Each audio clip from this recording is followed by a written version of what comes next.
no me vengan con cosas extrañas, yo quiero una explicación sencilla. Cuando John Locke era un estudiante de escuela secundaria, el gran y viejo Thomas Hobbes publicaba su Leviatán. La filosofía siempre buscó incidir en la vida de la política de las sociedades en las que se desarrolló e influir en el curso de los acontecimientos. Ese libro de Hobbes, para muchísimos investigadores, es el que da inicio a la filosofía política moderna. Como nosotros lo vimos en algún que otro video, hay quienes dicen que fue Maquiavelo quien con su Príncipe empezó a pensar una ciencia de lo político. Hobbes, Maquiavelo, sin lugar a dudas, trataron de marcar el rumbo de estos nuevos estados que empezaban a gestarse, cada uno con su visión y cada uno con su orientación política. John Locke, el gran pensador empirista inglés, también hizo lo mismo, dando lugar y dando inicio a la teoría liberal en su modo de interpretar la política. Pero no fue solo eso, sino también padre del empirismo. Lo que nosotros vamos a tratar de ver hoy en Otra Cosa es cómo la visión epistemológica de Locke tuvo una incidencia directa en su visión teórico-liberal, para desembocar luego en una reflexión sobre la educación que tuvo una gran influencia en su momento y, por supuesto, en el siglo de las luces, que fue el siglo XVIII.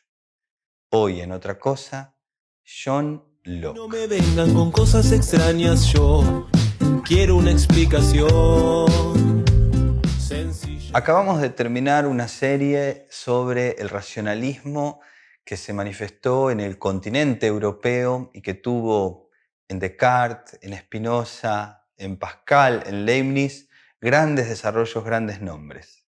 Después vimos cómo la sensibilidad de una mujer impresionante como Sor Juana trajo hacia nuestro continente las primeras ideas filosóficas en sentido fuerte, trabajadas de manera literaria.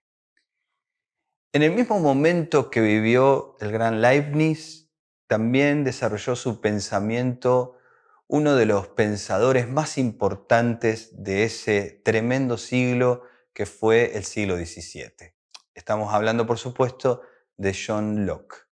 Cuando estaba cerrando el siglo XVII, en 1690, John Locke publicó su Tratado sobre el entendimiento humano, su obra más leída y más polémica para la época.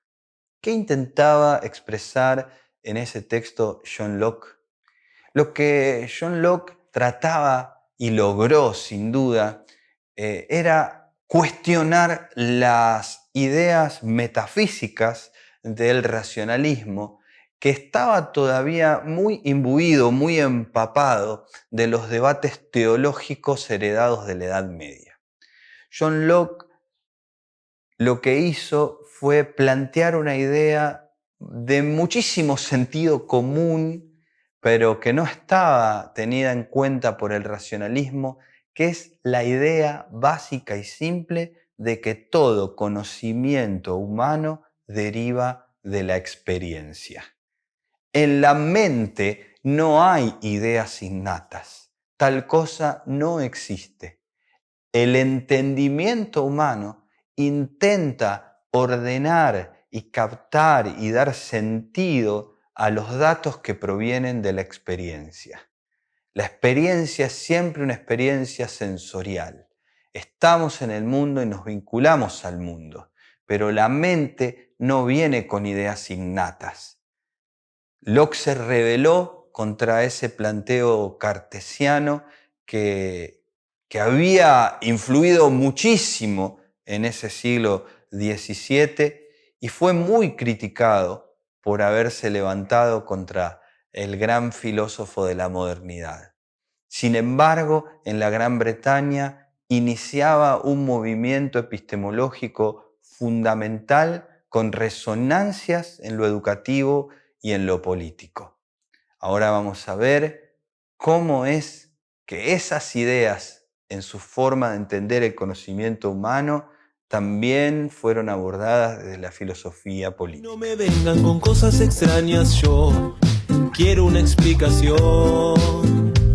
El ensayo sobre el gobierno civil se considera un texto clave y fundante de la teoría liberal del Estado. En ella, John Locke dialoga con viejas discusiones de la filosofía política, pero en el clima efervescente de la política inglesa y británica del siglo XVII.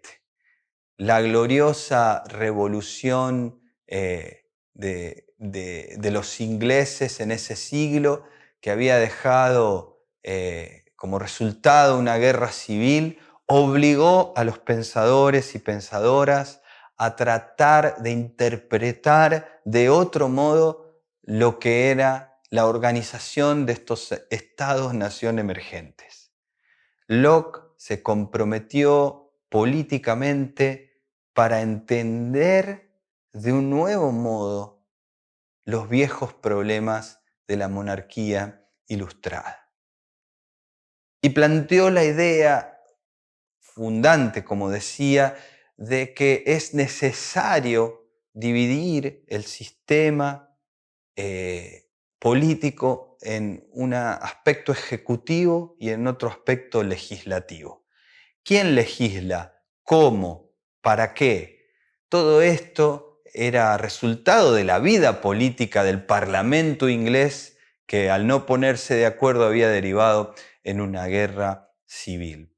Pero esta visión está totalmente vinculada a lo que hablábamos recién de que no existen las ideas innatas. Si todas las experiencias son la única fuente de conocimiento, si solo podemos conocer a través de nuestros sentidos, nuestro conocimiento de la realidad es siempre limitado. Frente a esa visión todopoderosa de la razón de los racionalistas, Locke pone un freno para decir nuestra experiencia humana es limitada. Por lo tanto, limitada es nuestra comprensión de nuestros problemas sociales y políticos. Y eso requiere de una visión de la tolerancia religiosa, que era un problema clave de su época, y una visión de una diversidad de voces para hacer escuchar las distintas experiencias de los distintos sectores sociales en el Parlamento. Si todo el poder reside en un monarca que cree que su razón está iluminada por Dios y todo lo puede comprender, entonces no hay posibilidad de dar lugar a otras experiencias. La multiplicación de las voces en el Parlamento es resultado de su visión epistemológica, de su modo de entender el conocimiento humano. Con esto demostramos y afirmamos lo que decíamos en nuestro encuentro anterior, en nuestro capítulo anterior, que es esta idea de que toda filosofía del conocimiento es una filosofía política. En nuestro próximo bloque vamos a ver algunas ideas educativas de Locke que fueron muy importantes en el germen del sistema educativo moderno. No me vengan con cosas extrañas, yo quiero una explicación. La teoría liberal busca enaltecer un valor por encima de todos los demás, el valor humano de la libertad. Este valor humano de la libertad en el siglo XVII tiene que ver con la libertad para hacer negocios y la libertad para poder pensar y expresar ideas sin ser censurado por la religión. Algo que producto de las guerras de la religión de ese siglo había sido muy frecuente en Europa. Pero además de eso, y producto de sus propias luchas y sus propios naufragios, Locke había pensado muy seriamente en la cuestión de la educación. Para él, esta educación tenía que ser una educación liberal. Y esto va a ser muy influyente porque si todo el conocimiento humano es fruto de la experiencia, hay que dar lugar a que cada una de las experiencias concretas del ser humano tengan su expresión en distintos formatos dentro del currículum de enseñanza. Locke buscó, entre otras cosas, convertir al cristianismo, que era la religión dominante de la Gran Bretaña del siglo XVII, en una religión racional, basada en una especie de conocimiento más universal de los fundamentos del ser humano. Esto implica, entre otras cosas, buscar bajar un poco la espuma, por decirlo en criollo, de los debates teológicos políticos para dar lugar a un entendimiento más racional entre los seres humanos.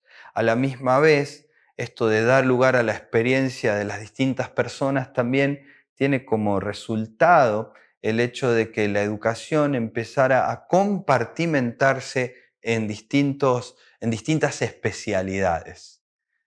El empirismo y el liberalismo de John Locke van a ser decisivos para que en el siglo de las luces, en otras experiencias como la de Francia, dieran lugar a nuevas formas de entender el conocimiento y a nuevas prácticas para difundirlo.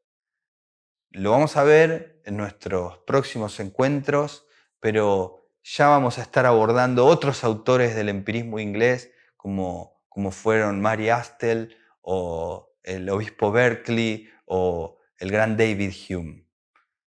Por ahora dejamos este programa acá, invitándolos a ustedes que están ahí del otro lado haciendo el aguante, mirando los videos, dándole like y demás y todo eso que hay que hacer para que sigamos haciendo otra cosa, filosofía apasionada para tiempos cada vez más salvajes.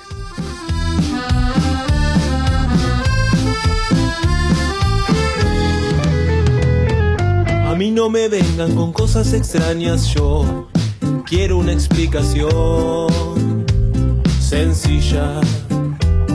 Si el mundo da vueltas y vamos con calma, yo te aseguro que te encuentro.